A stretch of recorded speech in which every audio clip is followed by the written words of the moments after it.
సమస్త మహిమ ఘనత ప్రభావములు దేవాతి దేవునికి చెల్లునుగాక. ఇప్పుడు వచ్చి మీ అందరూ కూడా ప్రభువైన యేసుక్రీస్తు నామంలో నా యొక్క వందనాలు. పరిశుద్ధ లేఖనం నుండి ఒక వాక్యాన్ని మనం చదువుకుందాం. పాత నిబంధన హోషేయ గ్రంథము 4వ అధ్యాయము 17వ వచనం. Book of Hosea chapter 4 verse 17. ఎఫ్రాయిము విగ్రహములతో కలుసుకొనెను, వానిని అలాగుననే ఉండనేమో. పరిశుద్ధ లేఖనాలని ధ్యానం చేస్తూ ఉన్నప్పుడు ఆది కాండము నుండి ప్రకటన వరకు కూడా ఒక వ్యక్తి తప్పు చేస్తే, ఒక వ్యక్తి పాపం చేస్తే, ఒక వ్యక్తి పడిపోతే తనకి మాత్రమే కాక తన కుటుంబం వారికి మాత్రమే కాక తర్వాతి తరము తరతరాల వరకు కూడా ఆ యొక్క పతనము, ఆ యొక్క శాపము లేక ఆ యొక్క ప్రతిఫలం అనేటువంటిది ఏ విధంగా ఉంటూ ఉన్నాయనేది లేఖనాల్లో మనకు కనిపిస్తూ ఉంటుంది. అదేవిధంగా ఒక వ్యక్తి నిలవబడితే, ఒక వ్యక్తి దేవుని కొరకు జీవిస్తే, ఒక వ్యక్తి దేవుని మార్గంలో నడిస్తే, ఒక వ్యక్తి తన పిలుపుని తన పరిశుద్ధతను కాపాడుకొని సరైన ప్రవర్తన కలుగుంటే తనకు మాత్రమే కాక తన కుటుంబానికి తరతరాల వరకు కూడా ఎలా దీవెనకరంగా ఉంటుందో లేఖనాల్లో మనకు కనిపిస్తూ ఉంటుంది. ఒక వ్యక్తి యొక్క కమిట్మెంట్ దీవెన తీసుకొస్తే, ఒక వ్యక్తి యొక్క కాంప్రమైజ్ నాశనాన్ని తీసుకొచ్చినట్లు కూడా లేఖనాల్లో మనం చూస్తాం. పరిశుద్ధ లేఖనాలను ధ్యానం చేస్తున్నప్పుడు పాత నిబంధనలో ఒకే ఒక కథ ఎవరి గురించి అనంటే ఇశ్రాయేలు జనాంగం గురించి మనం చూస్తాం.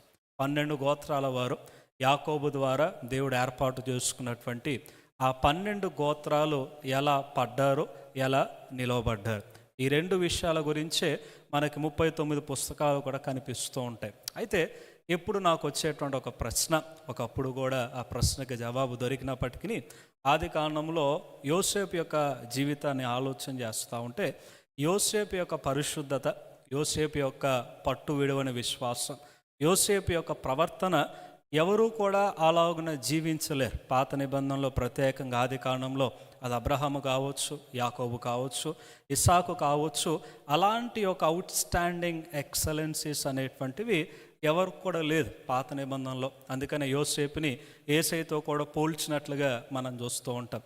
కానీ ఈ యోసేపు యొక్క పేరు మనం ఎక్కువగా ఆది కాండం తర్వాత చూడం.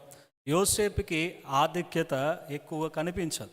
మోసగాడైనటువంటి యాకోబు తన సంతతి ఎలాగూ వర్ధిల్లుతూ వెళ్ళిందో 12 గోత్రాలు మనం చూస్తాం. కానీ ఎందుకని యోసేపు యొక్క విశ్వాసం, యోసేపు యొక్క పరిశుద్ధత, యోసేపు యొక్క పరివర్తన తన తరాలకు అందించలేకపోయాడు, లేక ఆ ఆశీర్వాదాలు తర్వాత తరాలకి వెళ్ళలేదనేటువంటి ప్రశ్నలో ఉంటూ ఉన్నప్పుడు లేఖనాలని పరిశీలన చేస్తూ ఉంటే దేవుడు ఒక వ్యక్తి యొక్క పరిశుద్ధతను ఎలా సన్మానిస్తాడో, ఒక వ్యక్తి యొక్క పట్టుదలను దేవుడు ఎలాగో సన్మానిస్తాడో తన తరాలను దేవుడు దీవించిన ఆలోచన విధానాన్ని బట్టి మనకు అర్థమైంది. కాబట్టి ఈ రోజున క్లుప్తంగా ఒక ప్రత్యేకమైన లోతైనటువంటి క్యారెక్టర్, ఒక వ్యక్తి గురించి, తరము గురించి, వంశము గురించి చాలా క్లుప్తంగా చాలా వచనాలు మనం చూస్తూ అర్థం చేసుకోవటానికి ప్రయత్నం చేద్దాం. ఒకవేళ అంశాన్ని తీసుకున్నట్లయితే ఈ రోజున చదవనటువంటి వాక్యాన్ని ఆధారం చేసుకొని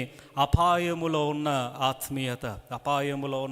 ఆత్మీయత, స్పిరిచువాలిటీ ఇన్ డేంజర్, ఒక ఆత్మీయ జీవితము ఎలాంటి అపాయాలు గుండా వెళ్ళిద్ది, ఒక వ్యక్తి, ఒక విశ్వాసి జాగ్రత్త వహించకపోతే ఏ విధంగా దేవుడు విడిచిపెడతాడు. ఎందుకంటే చదవబడినటువంటి లేఖనంలో చాలా స్పష్టంగా ఉన్నటువంటి మాట ఏంటంటే వానిని అలాగునే ఉండనేమో, ఆ ఎఫ్రాయిం అనేటువంటి వ్యక్తిని అలాగుననే ఉండనేమో. మన భాషలో చెప్పాలంటే నేను వాడు వదిలిపెట్టేశాను, వాడు ఏదైతే నాకేం అవసరం లేదు.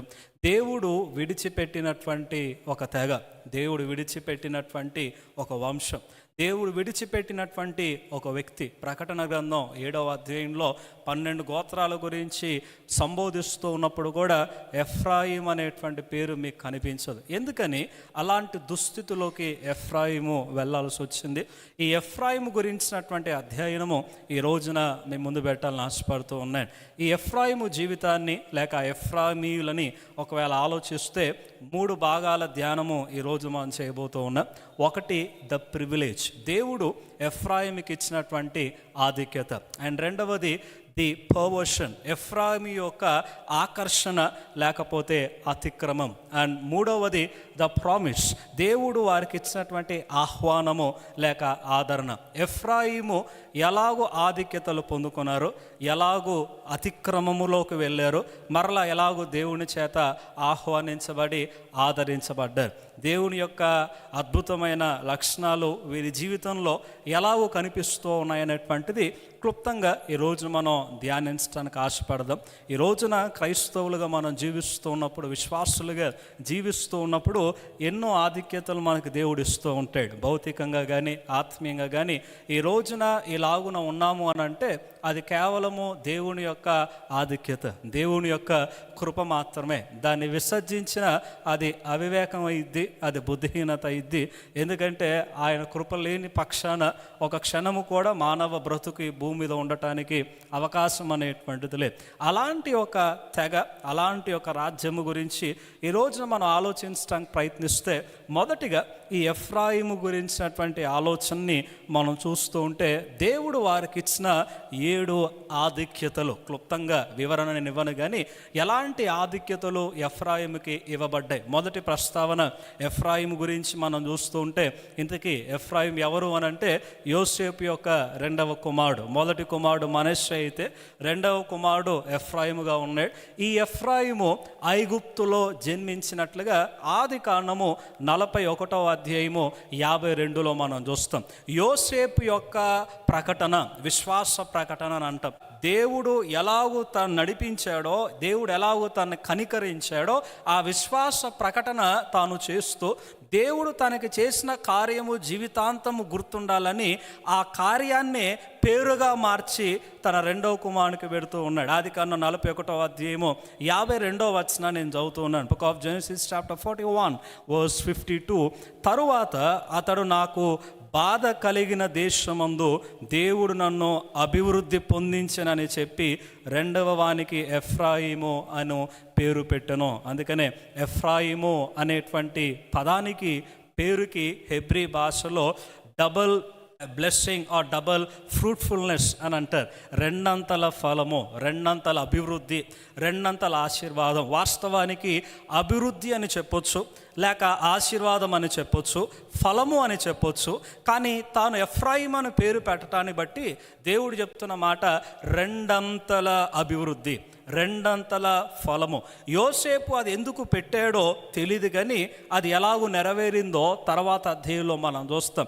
ఈ పేరు ఎక్కడి నుండి వచ్చింది, ఈ వ్యక్తి ఎక్కడ జన్మించాడు, ఈ ఫలము, ఈ దీవెన, ఈ ఆశీర్వాదము, ఈ ఆనందం దేని మధ్యలో వచ్చిందనంటే ఐగుప్తులో పుట్టిన కుమారుడు. అనగా ఐగుప్తు అనగా వారు ఎలాంటి శ్రమలో ఉన్నారో, ఎలాంటి కరువులో ఉన్నారో, ఏ విధంగా పరాయి దేశములో ఉన్నారో, పరదేశులుగా ఉన్నారో ఐగుప్తు జ్ఞాపకం చేస్తుంది. కరువు ప్రాంతంలో పరిస్థితులు తారుమారైనప్పుడు, తన ఇంటికి దూరమైనప్పుడు, తన అనేటువంటి వారు తనతో లేనప్పుడు, ఒక ఏకాకి జీవితాన్ని తను జీవిస్తూ ఉన్నప్పుడు దేవుడు ఒంటరివాడుగా ఉన్న యోసేపుని కుటుంబంగా చేసి, కుటుంబంగా మార్చినటువంటి ఆ యోసేపుకి గర్భఫలాన్ని ఇచ్చి దేవుడు జ్ఞాపకం చేసుకున్నాడు. ఆ శ్రమలో, ఆ ఏకాంత సమయంలో, ఆ ఏకాకిగా ఒంటరితనముగా అనాథగా జీవిస్తూ ఉన్నటువంటి పరిస్థితుల్లో దేవుడు తన్ని జ్ఞాపకము చేసుకొని రెండంతల దీవెనిచ్చినందుకు ఎఫ్రాయిము అని పిలిచినట్లుగా మనం చూస్తాం. మొదటిగా ఎఫ్రాయిముకి దేవుడిచ్చిన ఆధిక్యత ఏంటనంటే he was cared by God. రెండంతల ఫలము పొందుకున్నవాడు, లేక దేవుని చేత సంరక్షించబడినవాడు, దేవుని చేత పోషించబడినవాడు, దేవుని చేత నడిపించబడినవాడు. ప్రతి కొరతను కూడా దేవుడు యోసేపు పట్ల, తన కుటుంబం పట్ల తీర్చినట్లుగా మనం చూస్తాం. ఎవరైతే యోసేపు నమ్మి వేశాడో ఆఖరికి వారే యోసేపు దగ్గరకు వచ్చి ఆహారం తీసుకోవటానికి నిలబడేంత స్థితిలోకి దేవుడు సంరక్షణ ఇచ్చినట్లు మొదటి అర్హత, మొదటి ఆధిక్యత మనం చూడవచ్చు. అందుకనే చాలాసార్లు యోసేపు జీవితాన్ని కానీ ఎఫ్రాయిము జీవితాన్ని కానీ ఆలోచన చేస్తూ ఉంటే మానవ కోణానికి విరుద్ధంగా దేవుడు స్పందిస్తాడు. మనం అనుకుంటాం మంచుంటే దీవెన వచ్చిద్దని అనుకుంటాం, కానీ దేవుడు కీడులో నుంచి మేలు ఎలాగూ తీసుకుని వస్తాడో, బాధలో నుంచి ఓదార్పును ఎలాగైతే తీసుకుని వస్తాడో, దేవుడు నష్టములో నుంచి ఎలాగో దీవెన తీసుకుని వస్తాడో దానికి ఆధారము లేక దానికి రుజువు ఎఫ్రాయిం యొక్క పుట్టుక. ఈ యొక్క యోసేపు ఒంటరిగా ఉన్నప్పుడు, బాధలో ఉన్నప్పుడు, కరువులో ఉన్నప్పుడు, క్షామకాలములో ఉన్నప్పుడు దేవుడు క్షేమాన్ని అనుగ్రహించాడనేటువంటిది ఒక రుజువు. దేవుని దీవెన, దేవుని శక్తి ఎప్పుడు కనిపించిద్దంటే బలహీనతలోనే, నష్టంలోనే కనిపించిద్ది. బలవంతునికి బలం యొక్క విలువ తెలియదు, బలహీనుడికి మాత్రమే బలం యొక్క విలువ తెలుస్తుంది. నష్టంలో ఉన్నవాడికి మాత్రమే లాభము గురించి అర్థమైద్ది. దేవుడు దీవించాలంటే ఆయన తీసుకువెళ్ళేటువంటి ప్రయాణం కొంత చాలా కష్టంగానే ఉంటుంది. అది మొదటిది. రెండోది ఆలోచన చేస్తే ఆదికాండం 48వ అధ్యాయము 14 నుండి 19 వచనాలు మనం చూస్తూ ఉంటే, ఇక్కడ అప్పటికే చూపు చాలా తగ్గిపోయినటువంటి యాకోబు తన బిడ్డల్ని దీవించాలనుకుంటూ ఉన్నాడు. అప్పుడు యోసేపు తన 2 కుమారుల్ని యాకోబు దగ్గర తీసుకుని వచ్చి దీవించమంటే, ఆ దినాల్లో ఉన్నటువంటి ఆనవాయితీ ప్రకారం జ్యేష్ఠ కుమారుని దీవించాలి, అనగా మనష్షేని దీవించాలి. కానీ వెంటనే యాకోబు తన చేతిని మార్చి ఆ దీవెన జ్యేష్ఠుడైనటువంటి మనష్షేకి ఇవ్వకుండా ఎఫ్రాయిమును దీవిస్తూ ఉంటే, వెంటనే యోసేపు తొందరపడి, తండ్రి ఇతడు మొదటి కుమారుడు కాదు, ఇతడు చిన్న కుమారుడు, నీకు సరిగ్గా కనిపించట్లేదు అనుకుంటా అని అన్నప్పుడు వెంటనే నాకు తెలుసు, ఈ వ్యక్తిని దేవుడు ఏర్పాటు చేసుకున్నాడు, ఈ వ్యక్తి పట్ల దేవుడు ఒక ప్రణాళిక కలిగి ఉన్నాడు, ఈ వ్యక్తి రెండంతల ఫలం పొందబోతూ ఉన్నాడు, ఈ వ్యక్తి రెండంతల దీవెన పొందబోతా ఉన్నాడు, ఈ వ్యక్తి నుండి కొన్ని దేశాలు రాబోతూ ఉన్నాయి అని ఆ రోజున యాకోబు తనని దీవించినట్లుగా మనం చూస్తాం. రెండవ ఆధిక్యత ఎఫ్రాయిముకు ఉన్నటువంటిది, he was chosen by God. దేవుని చేత ఎన్నుకొనబడినటువంటి వాడు. వాస్తవానికి మన ఎన్నిక, మనం ఎంచుకోవటం అనేటువంటిది అవతల వ్యక్తి యొక్క స్థితిని బట్టి ఆధారపడి ఉంటుంది. పెద్దోడైతే, లేకపోతే అనుభవం ఉన్నట్లయితే, జ్ఞానం ఉన్నట్లయితే, స్థితి ఉన్నట్లయితే, ఆస్తి ఉన్నట్లయితే, ఈ రకంగా లోకానుసారమైనటువంటి క్రెడెన్షియల్స్ని మనం చూసి ఒక వ్యక్తిని ఎన్నుకుంటాం. కానీ దేవుడు ఎన్నుకునే వ్యక్తికి వెనక ముందు ఏమి ఉండాల్సిన అవసరం లే, దేవుని కృప ఉంటే సరిపోయేది. దేవుడు ఒక వ్యక్తిని ఎన్నుకుంటే అతడు ఎంత దీనుడైనా, ఎంతటి స్థితిలో ఉన్నా ఆ వ్యక్తిని లేవనెత్తేటువంటి విధానం చాలా గొప్పగా ఉంటుంది. ఇక్కడ ఎఫ్రాయిముకి దేవుడిచ్చిన ఆధిక్యత ఏంటి అని అంటే, అన్న కంటే పై స్థాయిని దేవుడు ఇచ్చాడు. రెండంతల దీవెన దేవుడు తనకి ఇవ్వబడినట్లుగా చూస్తాం. అందుకనే ఎఫ్రాయిము అని అంటే పరిశుద్ధ లేఖనాల్లో ఈ రోజుకి యూదులు నమ్మేటువంటి వాస్తవం ఏంటంటే, యూదా తర్వాత ఎన్నుకొనబడినటువంటి జనాంగం ఎఫ్రాయిం మాత్రమే. ఎఫ్రాయిము అని అంటే ద చోజన్ వన్, దేవుడు ఏర్పాటు చేసుకున్నటువంటి వ్యక్తి. అది రెండోది. మూడోది మనం చూస్తూ ఉంటే, ఈ ఎఫ్రాయిము అనే వ్యక్తి ఎలాగూ జీవించాడో బైబిల్లో లిఖించబడల. కాకపోతే ఏంటంటే, వంశావళి ఇచ్చేటప్పుడు కొన్నిసార్లు బైబిల్లో వంశావళిని మనం చదవం, ఊరికే వాటిని ఓవర్లుక్ చేస్తూ ఉంటాం. మొదటి దినవృత్తాంతముల గ్రంథము 7వ అధ్యాయము 20 నుంచి 22 వచనాలు మీరు వాటిని చూసినట్లయితే ఎఫ్రాయిము గురించి అక్కడ ఉంటుంది. వంశావళి ఇచ్చేటప్పుడు ఎఫ్రాయిము జీవితంలో చోటు చేసుకున్న ఒక ఘోరమైన ఆ కుటుంబ పరిస్థితి మీకు అక్కడ కనిపిస్తూ ఉంటాం. మొదటి దినవృత్తాంతములు 7వ అధ్యాయము 20 నుంచి 22 మీరు చూస్తే, 2 కుమారుల్ని తాను అక్కడ కోల్పోతాడు. తన కళ్ళ ముందే 2 కుమారులు మరణిస్తారు. వారి శవాల్ని ముందు పెట్టుకొని, వారి మృతదేహాలను ముందు పెట్టుకొని అక్కడ ఎఫ్రాయిము ఏడుస్తూ ఉన్నట్లుగా డీప్ మౌర్నింగ్ అనేటువంటి, ఒక డీప్ వీపింగ్ అనేటువంటిది, ఒక ఘోరాతి ఘోరమైన ఆవేదనలో, ఒక పిల్లోడికి బాగోకపోతేనే ఎంత కష్టంగా ఉంటుంది, అలాంటిది 2 కుమారులు కళ్ళ ముందు మరణించినప్పుడు ఎఫ్రాయిము ఎలాగూ దుఃఖము గుండా వెళ్ళాడో మొదటి దినవృత్తాంతంలో కనిపిస్తూ ఉంటుంది. దేవుడు దీవించే ముందు దుఃఖం కంపల్సరీ, దేవుడు దీవించిన తర్వాత దుఃఖం కంపల్సరీ. ఎందుకంటే ఈ దుఃఖము ఒక వ్యక్తి యొక్క ఆత్మీయ స్థితిని ఎలాగో ఉందో అని పరీక్షిస్తూ ఉంటుంది. ఆత్మీయ స్థితిలో ఈ దుఃఖములో దేవుని విషయంలో ఎలాగో నిలవబడతామా మనము అని దేవుడు పలుమార్లు పరీక్షిస్తూ ఉంటాడు. ఎఫ్రాయిము జీవితంలో ఆ కొరతను తీసుకొచ్చి, ఎఫ్రాయిము జీవితంలో 2 కొడుకుల్ని తీసుకొని, ఎఫ్రాయిము కళ్ళ ముందు 2 శవాల్ని పెట్టి దేవుడు తను ఎలాగో ఆదరిస్తూ ఉన్నాడో మనం చూస్తూ ఉంటాం. దుఃఖములో కూడా దేవుడు ఆదరించాడు. అందుకే 3వ అర్హత, ఆధిక్యత దేవుడు ఎఫ్రాయిముకి ఇచ్చినటువంటిది కంఫర్టెడ్ బై గాడ్. దేవుని చేత ఆదరించబడిన వాడు ఎఫ్రాయిం. అలాంటి శోకంలో కూడా దేవుడు దగ్గరికి తీసుకొని తనకు ఒక అభయాన్ని ఇచ్చాడు, తనకు ఒక నిరీక్షణ ఇచ్చాడు, తనకి ఒక ఫలాలని ఎలాగో రాబోతూ ఉన్నాయో నేర్పించినట్లుగా మనం చూస్తాం. అది మూడవ ఆధిక్యత. నాలుగవ ఆధిక్యత గురించి ఆలోచిస్తూ ఉంటే, ఇశ్రాయేలు జనాంగాన్ని పాలించటానికి యూదా గోత్రాన్ని దేవుడు ఎన్నుకున్నాడు రాజులుగా. కానీ యూదా గోత్రం కాకముందు, అనగా రాజుల కాలం రాకముందు ఇశ్రాయేలు జనాంగాన్ని నడిపించిన మొదటి నాయకుడు మోషే. ఈ మోషే లేవి గోత్రం నుంచి వచ్చినట్లుగా మనం చూస్తాం. రెండవ నాయకుడు మనకి యెహోషువ కనిపిస్తాడు. ఈ యెహోషువ ఎవరు అనంటే సంఖ్యాకాండం 13వ అధ్యాయము 8వ వచనంలో మనకు జ్ఞాపకం చేయబడుతుంది, ఎఫ్రాయిమీయుడు. ఎఫ్రాయిము సంతానము వాడైనటువంటి యెహోషువ 12 గోత్రావాల్ని నడిపించి ఆధిక్యతను దేవుడిచ్చాడు. యోసేపు స్థానములో ఉన్నటువంటి తన కుమారుడు, యోసేపు పరిశుద్ధత, యోసేపు యొక్క పరివర్తన, యోసేపు యొక్క ప్రవర్తన, యోసేపు యొక్క జీవితాన్ని దేవుడు ఎలాగూ సన్మానించాడంటే 12 గోత్రాలైనటువంటి ఇశ్రాయేలు జనాంగాన్ని నడిపించటానికి తన సంతతి నుండి ఒక నాయకుడిని ఏర్పాటు చేసుకున్నాడు. ఆ నాయకుడే యెహోషువ.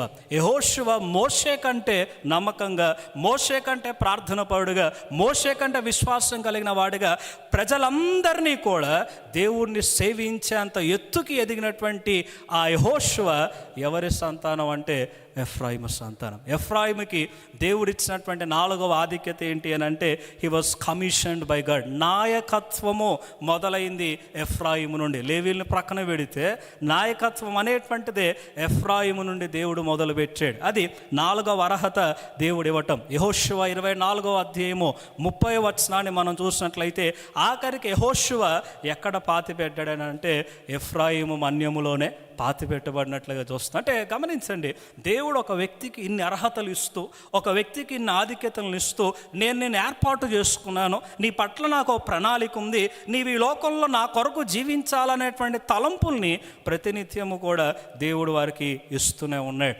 అంత మాత్రమే కాక మీరు చరిత్ర చూస్తూ ఉన్నట్లయితే యెహోషువ గ్రంథము నుండి మొదటి సమూయేలు ఏలీ మరణం వరకు కూడా, అంటే యెహోషువ నుండి ఏలీ మరణం వరకు కూడా 369 సంవత్సరాలు.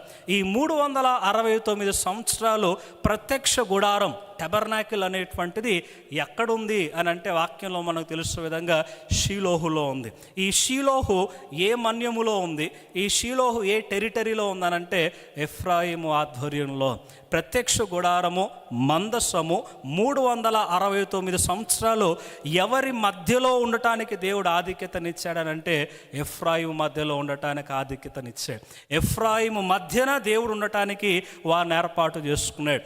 వారి మధ్య ఉండి వారు నడిపించటానికి దేవుడు ఏర్పాటు చేసుకున్నట్లుగా చాలా స్పష్టంగా యెహోషువ గ్రంథం 18వ అధ్యాయము 1వ వచనంలో సర్వ సమాజము షీలోహులో ఎలాగో కూడుకున్నారో లేఖనాలు మనకి జ్ఞాపకం చేస్తూ ఉంటాయి. అంత మాత్రమే కాక ఒకవేళ దీన్ని మనం తీసుకుంటే 5వ అర్హత దేవుడు వారికి ఇచ్చింది, వారు కాన్సిక్రేటెడ్ బై గాడ్.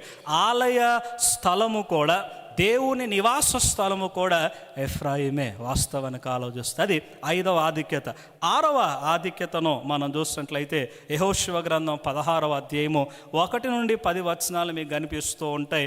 కానాను దేశంలో అతి సారవంతమైనటువంటి పర్వతము, అతి సారవంతమైనటువంటి భూమి ఎవరికి ఇవ్వబడింది అని అంటే ఎఫ్రాయిముకి. మరి ఒకవేళ మన జియోగ్రఫికల్గా భౌగోళిక శాస్త్రాన్ని ఒకవేళ యూదా ప్రకారంగా ఆలోచన చేస్తే దాన్ని హార్ట్ ఆఫ్ కానాన్ అని అంటారు. అంటే కానానులో అతి శ్రేష్టమైనటువంటి ప్రాంతం, అతి శ్రేష్టమైనటువంటి భౌతిక దీవెన 12 గోత్రాలు ఎవరికి ఇవ్వబడిందంటే ఎఫ్రాయిముకి ఇవ్వబడింది. 6వ ఆధిక్యత దేవుడు దానికి ఇచ్చింది, కల్టివేటెడ్ బై గాడ్. దేవుని చేత దీవించబడ్డారు. భౌతిక దీవెనలు కూడా, ఈ లోకపరమైన దీవెనలు కూడా సొంతం చేసుకున్నటువంటి వారు ఎఫ్రాయిము. చివరిగా మొదటి రాజుల గ్రంథం 11వ అధ్యాయము 37, 38 వచనాలు. చాలాసార్లు మనం అనుకుంటాం దేవుడు ఏర్పాటు చేసుకున్నటువంటి గోత్రాలలో యూదా గోత్రం మాత్రమే రాజగోత్రం. కానీ దానికంటే ముందు సౌలు బెన్యామీను గోత్రం నుంచి రాజుగా ఏర్పాటు చేయబడ్డాడు. కానీ సౌలు దేవుడిని తిరస్కరించాడు, దేవుడు సౌలుని తిరస్కరించాడు. తర్వాత దావీదు గోత్రాన్ని నిత్య రాజ్యముగా ఉండటానికి దేవుడు ఏర్పాటు చేసుకున్నాడు 2 సమూయేలు 7వ అధ్యాయంలో. కానీ సొలొమోను దేవుని మాటను వినలేదు, దేవుని ఆజ్ఞల్ని ఉల్లంఘించాడు. 11వ అధ్యాయం మొదటి రాజుల గ్రంథంలో సొలొమోనుతో దేవుడు అన్నాడు, నీ రాజ్యమును పోయిన తర్వాత మొక్కలైపోయింది, 2 ముక్కలైపోయి అది వేరే వారి సొంతం అయిద్దని దేవుడు చెప్పాడు. 11వ అధ్యాయము 37, 38 వచనాల్లో యెరోబోము అనేటువంటి వ్యక్తిని దేవుడు ఎన్నుకున్నాడు. ఈ యెరోబోముతో దేవుడు ఏమంటాడంటే 37, 38 వచనాల తర్వాత మీరు చదవండి.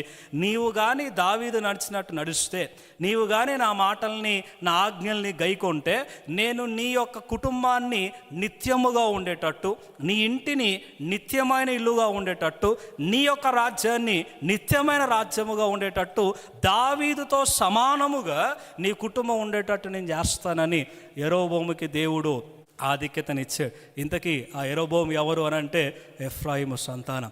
ఎఫ్రాయిము సంతానమైనటువంటి యెరోబోము ఏ విధంగా ఉన్నాడనేటువంటి ఆ 11వ అధ్యాయం మీకు చదువుతూ ఉంటే ఆ యెరోబోము ఎలాగ ఎఫ్రాయిమీడు అనేటువంటిది కూడా మీరు చూస్తారు. గమనించండి, యోసేపు కొన్ని వందల సంవత్సరాల క్రితం దేవుని కోసం నిలబడినందుకు యోసేపులో నుంచి ఒక నాయకుడు వచ్చాడు, యోసేపులో నుంచి ఒక రాజు వచ్చాడు, యోసేపులో నుంచి దేవుడు ఎలాంటి దీవెనలు తీసుకొచ్చి ఎఫ్రాయిము యొక్క దేశానికి, ఆ తరానికి దేవుడు అంతటి ఆధిక్యతను ఇచ్చినట్లుగా మనం చూస్తాం.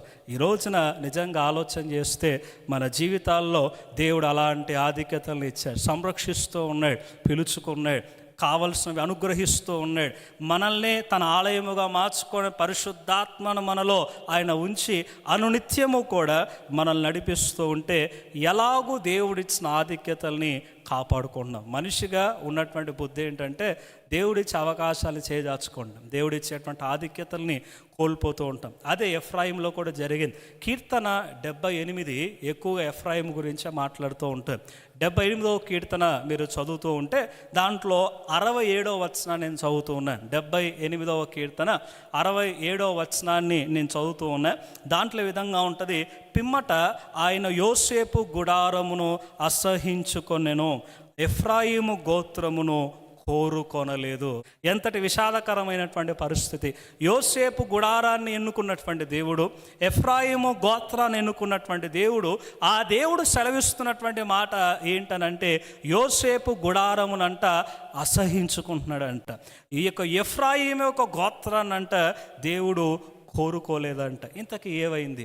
ఈ ఎఫ్రాయిము ఇన్ని ఆధిక్యతల్ని పొందుకున్నటువంటి ఎఫ్రాయిము ఎక్కడ పడిపోయారు? 6 విషయాల్లో పడిపోయారు. 2వ మెట్టులోకి మనం వెళ్ళినట్లయితే వారి యొక్క అతిక్రమము. ఎందుకని ఎఫ్రాయిము ఆధిక్యతను కోల్పోయారు? ఇప్పటివరకు విన్నవన్నీ కూడా మనం దేవుణ్ణి నమ్ముకోవటానికి ఇంకొంచెం మనకు ఆసక్తిని కలిగజేస్తే ఇప్పుడు వినబోయేటువంటి విషయాల్ని ఆ విషయాల్లో జాగ్రత్తగా లేకపోతే దేవుడిచ్చే దీవెనలు కోల్పోయే అవకాశం ఎక్కువగా ఉంటుంది. 6 విషయాలు క్లుప్తంగా మనం చూద్దాం. న్యాయాధిపతుల గ్రంథం 8వ అధ్యాయం 1 నుండి 3, న్యాయాధిపతుల గ్రంథం 8వ అధ్యాయం 1 నుండి 3, 12వ అధ్యాయం 1 నుండి 7. ఈ 2 అధ్యాయాల్లో కూడా 2 రకాల నాయకులు మీరు చూస్తారు. ఒకటి గిద్యోను 8వ అధ్యాయంలో ఉంటాడు, 12వ అధ్యాయంలో యెఫ్తా ఉంటాడు. ఈ ఇద్దరి దగ్గరికి కూడా ఎవరు వస్తారంటే ఎఫ్రాయిము నాయకులు వస్తారు. ఎఫ్రాయిము నాయకులు వచ్చి ఏమంటారంటే, మమ్మల్ని ఎందుకు మీరు పిలవలేదు యుద్ధానికి, మమ్మల్ని ఎందుకు మీరు ముందంచలో నిలవబెట్టలేదు, మేమంత అలుపులమా, మాకు అధికారం లేదా, మాకు అర్హత లేదా, మాకు ఆధిక్యత లేదా, మాకు ఎందుకు ఆ స్థితిని ఇవ్వలేదు అనేటువంటి ఆలోచన వాళ్ళు అక్కడ పెట్టినట్టుగా మనం చూస్తాం. ఇశ్రాయేలు జనాంగము 40 సంవత్సరాలు అరణ్యంలో కుప్పకూలటానికి కారణము, ఎఫ్రాయిము పడిపోవటానికి మొదటి కారణము, పౌలు ఫిలిప్పీ పత్రిక 2వ అధ్యాయం 12 నుంచి 14 వచనాల్లో ఫిలిప్పీ సంఘాన్ని హెచ్చరించినటువంటి ఒక కోణము సనుగులు అని పౌలు అంటాడు కదా, సనుగులు సంశయములు మాని. ఒక సనుగుతో కూడినటువంటి జీవితము, అసంతృప్తితో కూడినటువంటి జీవితం, దేవుడిచ్చినటువంటి దానిలో తృప్తి చెందక లేనటువంటి దాని కొరకు లోకానుసారమైన ప్రఖ్యాతి కొరకు ప్రాకులాడేటువంటి జీవితం ఎలాగూ పడిపోవటానికి దారి తీసిద్దో ఇక్కడ మనం చూడొచ్చు. దేవుడు వారికి ఏదైతే ఇచ్చాడో దాంట్లో తృప్తి చెందాలి. కానీ ఎఫ్రాయిం తృప్తి చెందాల. ఇద్దరు నాయకులకి తిరగబడ్డారు. ఇద్దరు నాయకుల దగ్గరికి వెళ్ళి కంప్లైంట్ చేస్తారు, ఫిర్యాదు చేస్తారు, సణుగుతారు, సంశయాలతో వారి ముందు నిలబడి మేము గొప్ప వాళ్ళం కాదా, మాకు లేదా అర్హత, మాకు లేదా స్థితి, మాకివరా మీరు అనేటువంటిది. ఈ రోజున మానవ జీవితంలో ఎక్కువగా మనకు ఉండేటువంటి కోణం ఏంటంటే ఫిర్యాదు చేసేటువంటి కోణం, అసంతృప్తితో కూడినటువంటి జీవితం. దేవుడు ఎంత ఇచ్చినా ఏమిచ్చాడు, ఇంకేముంది అనేటువంటి కొంత ఆలోచనలోకి మనం వెళ్ళిపోతాం. కానీ దేవుడు ఇచ్చిందే గొప్ప ధన్యత, అది మర్చిపోయారు వారు. అది మొదటి కారణం వారు పడిపోవటానికి సణుగులు లేక అసంతృప్తితో కూడిన జీవితం. రెండవది ఆలోచన చేస్తూ ఉంటే ఈ యొక్క నార్థన్ కింగ్డమ్ అంటే యెరోబోము పాలించినటువంటి రాజ్యం ఏదైతే ఉందో 10 గోత్రాలని తాను పాలించాడు, దాన్ని నార్థన్ కింగ్డమ్ అన్నారు. ఈ యొక్క నార్థన్ కింగ్డమ్ అంతటినీ కూడా ఒకే ఒక పాపము పడగొట్టింది, అదే విగ్రహ ఆరాధన. చాలాసార్లు విగ్రహ ఆరాధన గురించి మనం మాట్లాడతాం. కానీ దానికంటే ముందు ఒకటి జరిగింది. ఏంటంటే యెరోబోము భయపడతాడు, ఒకవేళ ఈ జనాంగాన్ని నేనుగా యెరూషలేముకి పంపిస్తే ఆ యెరూషలేములో వారు ఆకర్షితులైపోయి ఆ రాజుతో పాటు వెళ్ళిపోయి దావీదు కుటుంబాన్ని చేర్చేసుకొని నా దగ్గరకు వచ్చి నన్ను చంపేస్తారేమో, నాకు ఒక ఆధిక్యత ఉండదేమో అనేటువంటి భయంలోకి వెళ్ళిపోతాడు. కానీ యెరోబోము మర్చిపోయిన వాస్తవం ఏంటంటే తను రాజుగా చేసింది దేవుడు, తను ఏర్పాటు చేసుకుందే దేవుడు, దావీదు వంశాన్ని తృణీకరించినటువంటిదే దేవుడు. ఆ విషయాన్ని మర్చిపోయి తాను అనుకుంటాడు, యెరూషలేమునే ఇక్కడికి నేను తీసుకొస్తా, యెరూషలేములో ఆరాధన ఇక్కడికి నేను తీసుకొస్తా అని దానులో బేతేలులో 2 దూడల్ని తయారు చేయించి సొంత భక్తి మార్గాన్ని ఏర్పాటు చేసుకున్నారు. అప్పుడు కూడా పరాయి దేవతల్ని వారు ఆరాధించాల. ఆ దూడల్ని చేసి కూడా దానికి పెట్టినటువంటి పేరు ఏంటంటే యెహోవా, మన ఐగుప్తు నుంచి తీసుకొచ్చిన యెహోవా ఈయనే. దాన్నే సొంత భక్తి మార్గం. ఈ రోజున మతము అనే పదానికి అర్థం కూడా అభిమతం, మనిషి యొక్క సొంత అభిప్రాయం, సొంత మార్గం.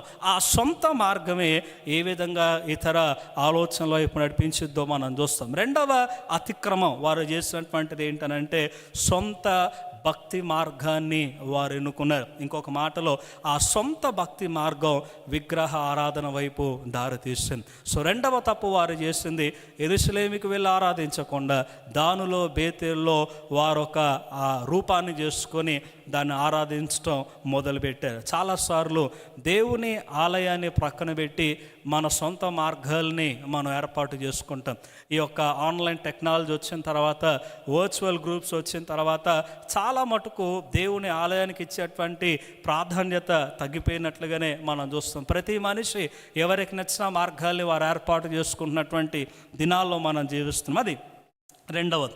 మూడవది ఏంటంటే ఎఫ్రాయిముని చాలా మటుకు కొన్నిసార్లు 12 గోత్రాలని లేక 10 గోత్రాలని పిలవటానికి ఎఫ్రాయిం అనేటువంటి పేరును ఉపయోగించారు ప్రవక్తల గ్రంథాల్లో. హోషేయ గ్రంథానికి వచ్చినట్లయితే 37 సార్లు ఈ హోషేయ గ్రంథంలో ఎఫ్రాయిము అని మీకు కనిపించింది. ఎఫ్రాయిము ఎఫ్రాయిము పదే 37 సార్లు హోషేయ ఇదే పదాన్ని ఇదే పేరును ఉపయోగిస్తూ ఉంటాడు. ఈ ఎఫ్రాయిం యొక్క 4 తప్పుల్ని హోషేయ మాట్లాడతాడు. మూడవ తప్పు ఏంటి అని అంటే 7వ అధ్యాయం 8వ వచనం, హోషేయ గ్రంథం 7వ అధ్యాయము 8వ వచనాన్ని నేను చదువుతూ ఉన్నాను. 7వ అధ్యాయము 8వ వచనం హోషేయ గ్రంథం. ఎఫ్రాయిము అన్యజనులతో కలిసిపోయెను, ఎఫ్రాయిము ఎవరునో త్రిప్పివేయని అప్పము వంటిదాయనో. ఇక్కడ ఎఫ్రాయింని చాలా రకాలుగా పోల్చారు హోషేయ గ్రంథంలో. మొదటి పోలిక ఏంటంటే ఎవరు త్రిప్పలేని అప్పము వంటిదాయనో, అనగా మనం ఒక దోశనో చపాతీనో మనం తీసుకుంటే ఒకవైపు కాలి ఇంకొక వైపు కాలకపోవటం, తిప్పటం కష్టమైపోయింది, ఇది ఒక రొట్టెలాగా తయారైపోయింది, ఒకవైపు కాలి మాడిపోతూ ఉంది, దాన్ని ఎవరు త్రిప్పలేకపోతూ ఉన్నారు, దాన్ని ఎవరు కూడా దేవుని వైపు త్రిప్పలేకపోతూ ఉన్నారు, దాన్ని ఎవరు కూడా దేవుని వైపు మార్చలేకపోతూ ఉన్నారు. వారు అన్యులతో కంప్లీట్గా కలిసిపోయారు అనేటువంటి వాస్తవం. సో మూడవ అతిక్రమం ఏంటంటే సగము కాలిన రొట్టె, అనగా సగము విశ్వాసము కలిగిన జీవితం. దేవునితో కొంతకాలం గడిపి లోకములో మరికొంతకాలం గడపటం. క్రైస్తవులుగా సారత్వికంగా, మన సంఘం అనే కాదు కానీ ఈ రోజున సారత్వికంగా వరల్డ్గా కంప్లీట్ లెంటన్ సీజన్ అనేటువంటిది 40 దినముల దీక్ష అందరూ పాటిస్తారు. ఈ దీక్షకు ఉన్నటువంటి బెనిఫిట్ ఏంటి అని అంటే పాపం భక్తి మార్గంలో నడిచే ఒక మంచి సమయం. దీంట్లో ఉన్నటువంటి ఇంకొక డిసడ్వాంటేజెస్, దౌర్భాగ్యం ఏంటి అని అంటే ఈ 40 దినాల భక్తి కనిపిస్తుంది, తర్వాత ఆ భక్తి అనేటువంటిది మనకు కనిపించదు, ఆతృత అనేటువంటిది కనిపించదు. మరి కొంతమంది అయితే 40 దినాల్లో ఒక వారం వెళ్తాను నేను, లేక 15 దినాలు వెళ్తాను, ఇలా కొన్ని దినాలు ఏర్పాటు చేసుకొని దేవునికి అపాయింట్మెంట్లు ఇస్తూ ఉంటాం. ఇలాగున్న భక్తి అనేటువంటిది అక్కడక్కడ కనిపిస్తూ ఉంటుంది. ఈ యొక్క ఎఫ్రాయిము సంతానం ఎలా అయిపోయిందంటే సగము కాళ్ళ రొట్టెలాగా మిగిలిపోయింది. అంటే ఒకవైపు ఏమో లోకము, ఇంకోవైపు ఏమో దేవుడు. దేవుడు ఎంతగా వాళ్ళని తిప్పాలన్నా వారు తిరగట్ల, దేవుడు ఎంతగా వారిని మార్చాలన్నా వారు మారట్ల. ప్రవక్తలు వస్తున్నారు, వాక్యం చెప్తూ ఉన్నారు, ప్రార్థనలు చేస్తూ ఉన్నారు, ఎవరు కూడా అతన్ని తిప్పలేకపోతూ ఉన్నారు, ఏది కూడా అతన్ని ఆకర్షించలేకపోతూ. చాలాసార్లు మన జీవితంలో వాక్యాలు వినిపిస్తూనే ఉంటాయి కానీ మన జీవితాన్ని ఎవరు త్రిప్పలేకపోతారు. ప్రార్థనలు చేస్తూనే ఉంటారు మన గురించి, కానీ జీవితం అనేటువంటిది తిరగలేకుండా పోతూ ఉంటుంది. అది 3వ తప్పు వారు చేసేది. 4వ తప్పుని మనం చూస్తే అదే 7వ అధ్యాయం 9వ వచనంలో కనిపిస్తుంది. 9వ వచనంలో అన్యులు అతని బలమును మింగివేసినను అది అతనికి తెలియకపోయెను, తన తల మీద నెరసిన వెంట్రుకలు కనబడుచున్నను అది అతనికి తెలియదు. 2వ పోలిక నెరసిన వెంట్రుకలతో తన్ని పోలుస్తూ ఉన్నాడు, గ్రే హెయిర్తో పోలటం. ఏం చెప్తా ఉన్నాడంటే తల మీద తెల్లెంటుకలు వచ్చాయి కానీ అది అతనికి కనిపించట్లా. అన్యులు అతని మృంగివేస్తున్నారు కానీ అది అతనికి అర్థం కావట్లా. చాలాసార్లు ఆత్మీయంగా ఎలాంటి స్థితిలోకి వెళ్ళిపోతారంటే మనం కూడా ఒక ఆత్మీయ స్పృహ లేని స్థితిలోకి వెళ్ళిపోతాం. ఎక్కడ పడిపోతున్నామో కూడా మనకు అర్థం కాదు, ఎక్కడ ఓడిపోతున్నామో కూడా అర్థం కాదు, ఎక్కడ సాతాను చేతిలో ఉన్నామో కూడా మనకు అర్థం కాదు, ఎక్కడ దేవుళ్ళలో మనం దిగజారిపోతున్నామో కూడా మనకు అర్థం కాదు. ప్రార్థన తగ్గిపోయింది, వాక్య పఠనం తగ్గిపోయింది, భక్తి తగ్గిపోయింది. చాలా మటుకు ఒక్కసారి వెనకాలకి తిరిగి తీసుకుంటే బాగానే ఉన్నాను కదా అనే ఫీలింగ్లో ఉంటాం, కానీ చాలా నష్టం జరిగిపోయి ఉంటుంది. ఇక్కడ ఎఫ్రాయిం పరిస్థితి ఏమైందంటే వారు పడిపోయారు, అది వారికి అర్థం కావట్లా. వారు మింగివేయబడుతూ ఉన్నారు, వారికి అర్థం కావట్లా. వారి యొక్క తల వెంట్రుకలు తెల్లగా మారిపోయినాయి, వారికి అర్థం కావట్లా. 4వది వారి అతిక్రమం ఏంటి అని అంటే స్పృహ కోల్పోయినటువంటి వారు, ఆత్మీయంగా స్పృహ కోల్పోయినటువంటి వారు. అందుకనే పౌలు అంటాడు ఎఫెసీ సంఘముతో మాట్లాడుతూ ఏమంటాడంటే నిద్రించుచున్న నీవు లేచి మేలుకొనుము, క్రీస్తు వెలుగు నీపై తేజరిల్లటానికి సిద్ధంగా. అందుకే దేవుడు చాలా మార్లు అంటాడు కదా, లెమ్ము తేజరిల్లుము, నీ కొరకే వెలుగు ప్రకాశించను. చాలాసార్లు ఆత్మీయ నిద్రలోకి మనం వెళ్ళిపోతాం, ఆత్మీయ స్పృహని మనం కోల్పోతాం. దేవుడు ఎంతగా మాట్లాడినా మన స్థితిని మనం అర్థం చేసుకో, బాగానే ఉన్నాం కదా అని అనుకుంటాం. అదే మన పతనానికి ప్రారంభం. 5వ కారణాన్ని మనం చూస్తే అదే 7వ అధ్యాయం 11వ వచనంలోకి వెళ్తే ఆయన అంటున్నాడు, ఎఫ్రాయిము బుద్ధి లేని పిరికి గుండె గలగ గువ్వ ఆయనో, వారు ఐగుప్తీయులను పిలుచుకొందరు, అష్షూరీయుల యొద్దకు పోదురు. 3వ పోలిక ఎఫ్రాయింకి దేంతో ఇస్తూ ఉన్నారంటే బుద్ధి లేని పిరికి గుండె గల గువ్వతో పోలుస్తూ ఉన్నాడు. గువ్వతో పోలుస్తూ ఆ గువ్వ కంట 2 లక్షణాలు ఉన్నాయంట. ఒకటి బుద్ధి లేనిది, 2వది పిరికి కలిగినది, అంటే పిరికితనం కలిగినటువంటిది. ఎందుకు ఈ విషయాన్ని చెప్తా ఉన్నానంటే ఇది అర్థం కావటానికి మనం 78వ కీర్తన చదవాలి. 78వ కీర్తన 9, 10, 11 వచనాలు. ఆ వచనాలు మీరు చదివితే ఎందుకు దేవుడు ఎఫ్రాయిముని ఆ గువ్వతో అలాగూ పోల్చాడో మీకు అర్థమైంది.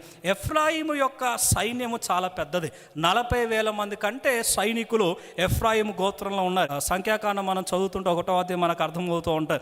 అలాంటి గొప్ప సైన్యము కలిగినటువంటి ఎఫ్రాయిము ఏం చేస్తూ ఉందంట 9వ వచనం మీరు చూడండి, విండ్లను పట్టుకొని యుద్ధ సన్నద్ధులైన ఎఫ్రాయిము సంతతి వారు యుద్ధ కాలమున వెనుకకు తిరిగిరి. 11వ వచనం నేను చదువుతా ఉన్నా, ఆయన క్రియలను, ఆయన వారికి చూపిన తన ఆశ్చర్య క్రియలను వారు మరిచిపోయిరి. దేవుడు ఎలాగూ వారిని నడిపించాడో, దేవుడు ఎలాగూ వారిని పోషించాడో, దేవుడు ఎలాంటి ఆధిక్యతలను వారికి ఇచ్చాడో, దేవుడు ఎలాగో అన్ని విషయాల్లో వారితో తోడుగా ఉండి యుద్ధము యెహోవాదే అని నిరూపించుకున్నాడు. యుద్ధకాలమున వారంతా వెనకకి తిరిగి పోయారు. ఎందుకు వెనకకు తిరిగిపోయారంటే దేవుని క్రియల్ని వారు మరిచిపోయారు. చాలాసార్లు ఏమైపోయిందంటే పిరికితనము మనలో కనిపించనట్టే కనిపిస్తూ ఉంటుంది. ఇక్కడ విశ్వాసాన్ని వారు కోల్పోయారు.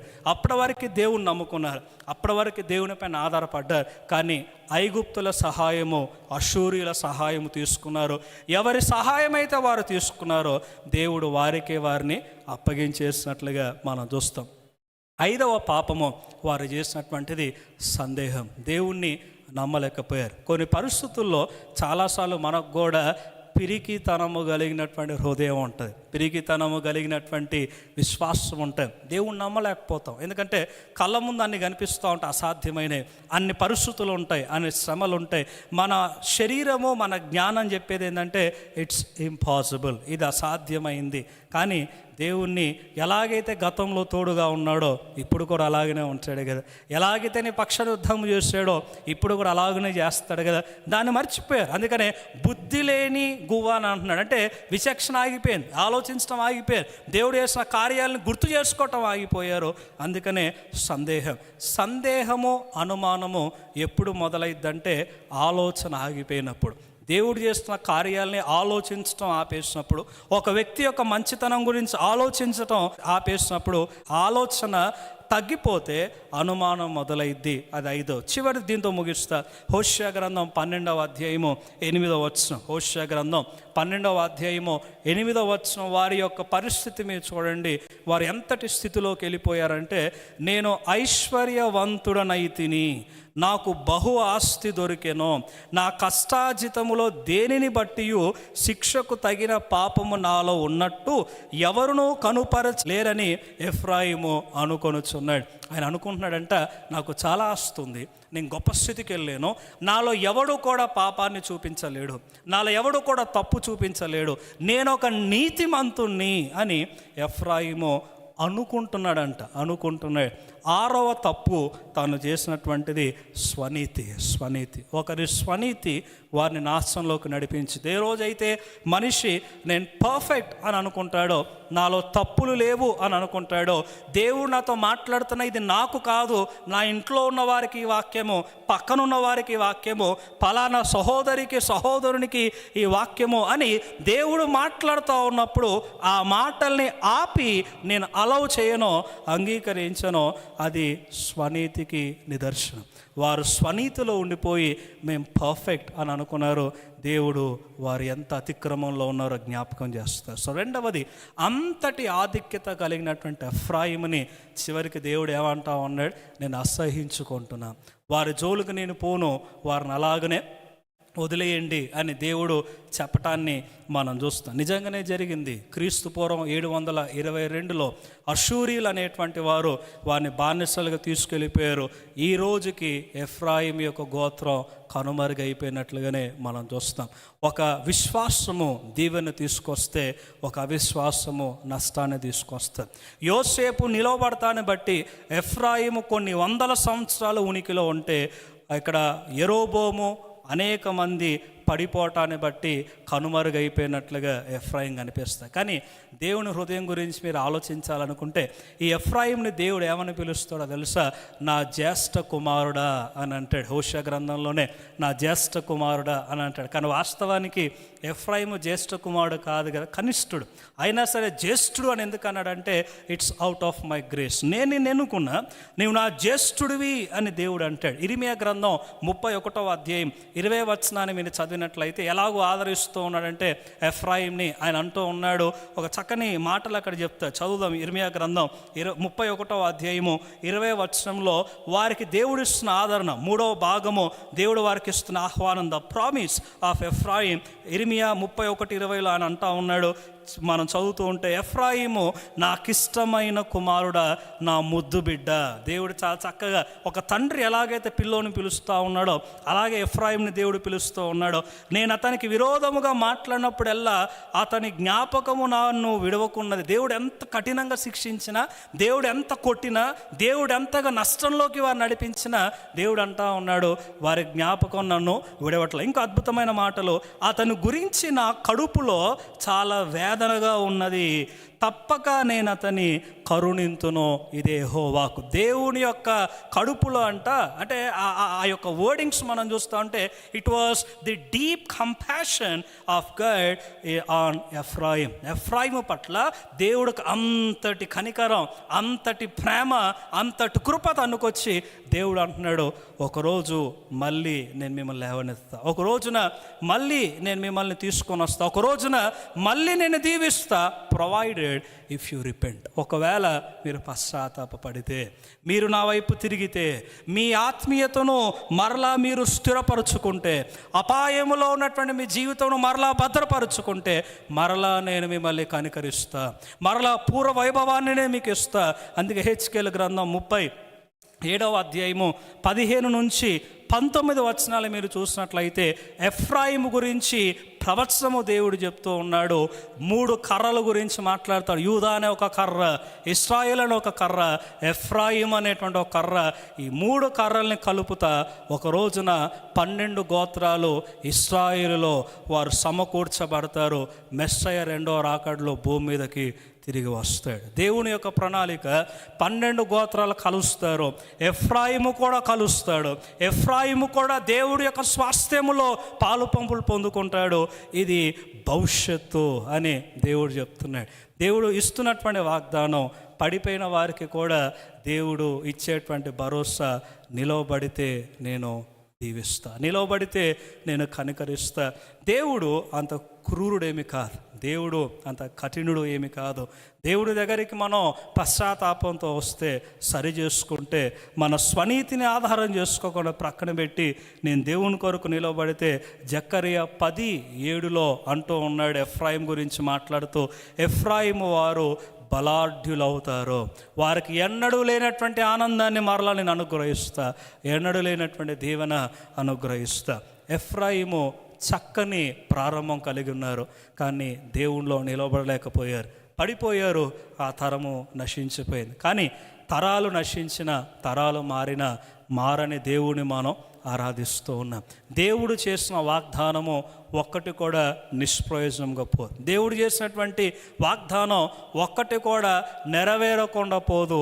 ఎఫ్రాయిము జీవితంలో దేవుడు చేసిన వాగ్దానం ప్రకటన గ్రంథం 7వ అధ్యాయంలో ఎఫ్రాయిము పేరు మీకు కనిపించదు, కానీ 4 నుంచి మీరు చదువుకుంటూ వెళ్తే యోసేపు సంతతి అనే మాట ఉంటుంది. అనగా ఎఫ్రాయిము మరల నిత్యత్వంలో, నిత్య జీవముతో దేవుని యొక్క పరిశుద్ధ పట్టణములో, పరిశుద్ధ ఆలయములో, పరలోకములో వారు హెచ్చించబడతారు. కావున ఈ రోజున ప్రశ్న, మన ఆత్మీయ జీవితము ఏ విధంగా, అపాయములో ఉందా లేక అభివృద్ధిలో ఉందా? దేవుడు మనకిచ్చిన ఆధిక్యతల్ని మనం కాపాడుకుంటూ ఉన్నామా లేక బుద్ధిహీనతను బట్టి కోల్పోతూ ఉన్నామా? ఆకర్షణలు ఉంటాయి, అనేక అవసరాలు ఉంటాయి, అనేక ఒత్తిళ్ళు ఉంటాయి. కానీ ఈ యొక్క 40 దినాలు ఇది ఆచారము కాదు, ఇది ఒక మనుషులు కల్పించుకున్న ఆనవాయితీ కాదు. This is the time to reconcile with God. This is the time to recommit ourselves unto the Lord. దేవునికి మరలా పునర్సమర్పించుకొని మనకున్నటువంటి దానిని మరలా దృఢపరుచుకొని, ఎఫ్రాయిము వలె కోల్పోక యోసేపు వలె దాన్ని కాపాడుకొని చివరి వరకు నిలబడేటువంటి స్థితి దేవుడు మనకి ఇవ్వాలని అది మన ప్రార్థన ఉండాలి. ఆది కాండంలో చూసిన యోసేపు పేరు ప్రకటన 7వ అధ్యాయంలో కనిపించింది. అంటే ఎన్ని తరాలు మారినా ఆ వ్యక్తి జీవితం యొక్క సాక్ష్యము పోల. మన సాక్ష్యానికి ఉండేటువంటి విలువ అలాంటిది, మన సాక్ష్యానికి ఉండేటువంటి బలం అలాంటిది. మన సాక్ష్యము యొక్క ప్రభావము మనము, మన పిల్లలము, మన కుటుంబం, మన సంఘము వర్ధిల్లిద్ది. దానికి ఆధారము నా సాక్ష్యం. ఈ రోజున నీ సాక్ష్యం ఎలా ఉంది? ఈ రోజున నీ ఆత్మీయ జీవితం ఎలా ఉంది?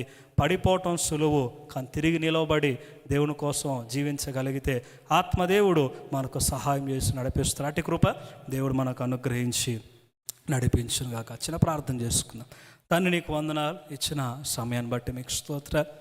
నువ్వు ఎన్నుకున్నటువంటి వారు, నువ్వు ఏర్పాటు చేసుకున్నటువంటి వారు, అయా పేరు పెట్టి ఈ లోకంలో నుండి మమ్మల్ని పిలిచి నీ గుణాతిశయములను ప్రచురపరచుటకు మమ్మల్ని ఏర్పాటు చేస్తున్న గొప్ప దేవ, ఈ లోకంలో మేము జీవిస్తూ ఉన్నప్పుడు మానవ స్వభావముతో, లోక ఆకర్షణతో, లోకంలో ఒత్తిడిని బట్టి, లోకంలో శ్రమలు బట్టి, అనేక వాటిని మేము కోల్పోవటాన్ని బట్టి మా తండ్రి విశ్వాసంలో పడిపోతూ ఉంటాం, బలహీన పడుతూ ఉంటాం. నీలో మా తండ్రి వెనకంజ వేస్తూ ఉంటాం. కానీ మరలా మాకు జ్ఞాపకం చేస్తూ ఉన్నారు, ఎఫ్రాయిము వలె మేము అవ్వకుండా అపాయములో ఉన్న మా ఆత్మీయతను మేము కాపాడుకోవటానికి, అభివృద్ధిలోనికి నడవటానికి, నీ మాటను వినటానికి, నీ మాటను పాటించడానికి, నీ కొరకు బ్రతకటానికి నీ సహాయం మాకు దయచేయండి. విన్నటువంటి వాక్యం మా జీవితంలో ఫలభరితం అవులాగున ఆత్మదేవ మాకు సహాయం దయచేయమని క్రీస్తు నామములో అడుగుచున్నాం తండ్రి.